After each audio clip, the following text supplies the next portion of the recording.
Hi there, Jackie from OCRA here. Today we'll be talking about an active reading strategy called text coding. So let's get started. For this strategy, you will need an article or high interest text of your choice. You'll need some sticky notes and something to write with. So to begin with, let's talk about what is text coding. Text coding are codes that the reader places on the text as they are reading as a way to monitor their comprehension. And the great thing about text coding is that it works with both fiction and nonfiction types of text. So basically, text coding is a way for readers to keep track of what they're reading as they are reading it. And this is also very helpful for educators and parents to see how well their students and their children are understanding what they read. So here's a short list of some text codes that my students and I created before we read a nonfiction article. And so the fun thing about text coding is that the codes are made up by the reader.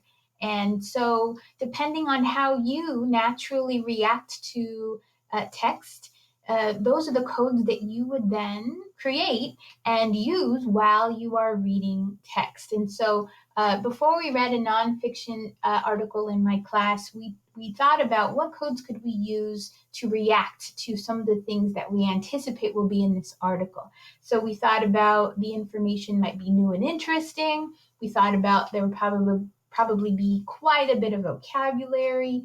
We thought about highlighting things that were important or things that maybe we already knew.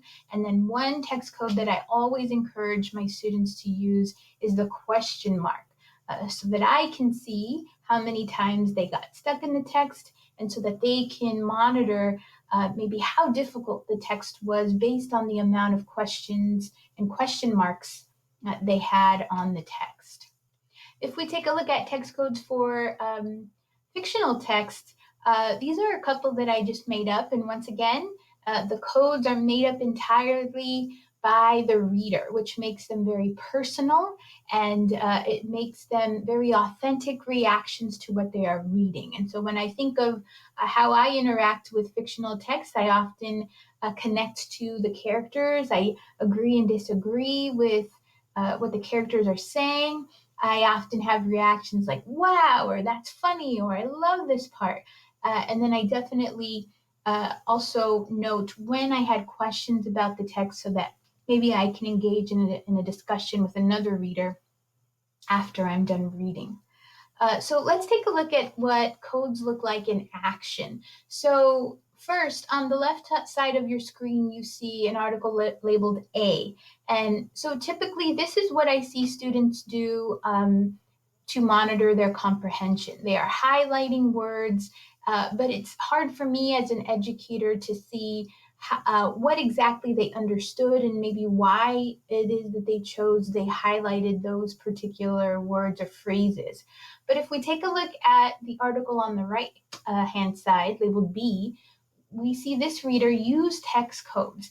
And as an educator or as a parent, you can see exactly how many times the reader reacted to the text. You can get in some insight into how they reacted to the text, how many times they had something to say about something they read. We can see how many times they got stuck and had questions about the text. And so basically, we see from Article B that text coding makes a reader's thinking visible, which is so helpful for educators and for parents because usually all the thinking that we do while reading happens in our head. So it's really difficult to make that thinking visible, and text coding does exactly that.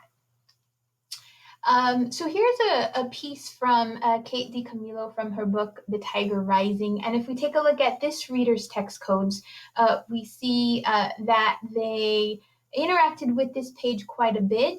And another thing that text coding does, besides monitor the reader's comprehension, it helps educators and parents have a discussion about the text that maybe the parent or the educator didn't actually read.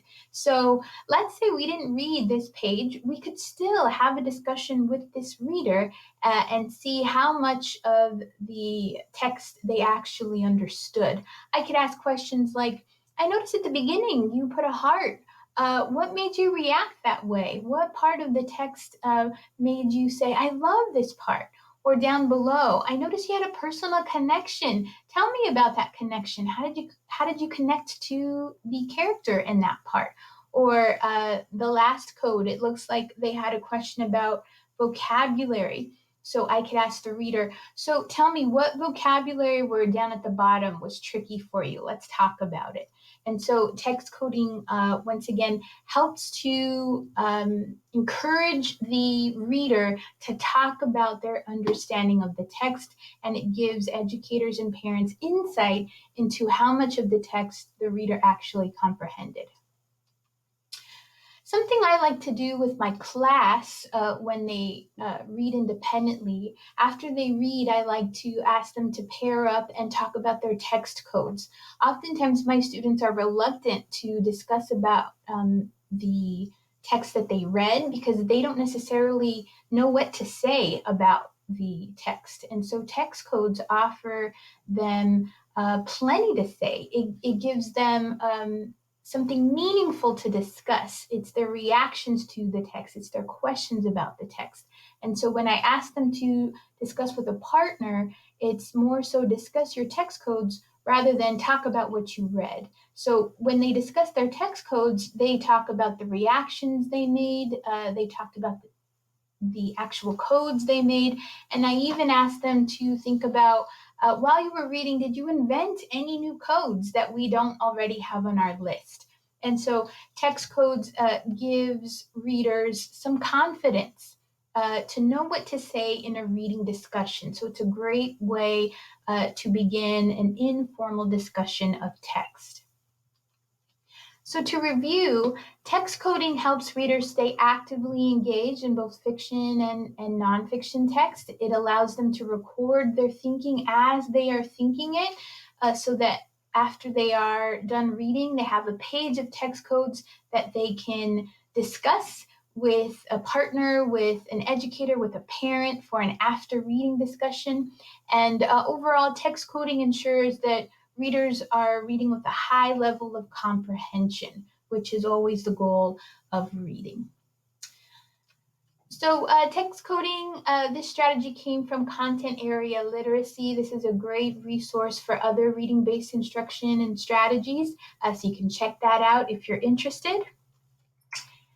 And if you have any other questions about text coding or anything mentioned in this video, you can comment down below, or you can visit ocreading.org for even more reading resources. Happy reading.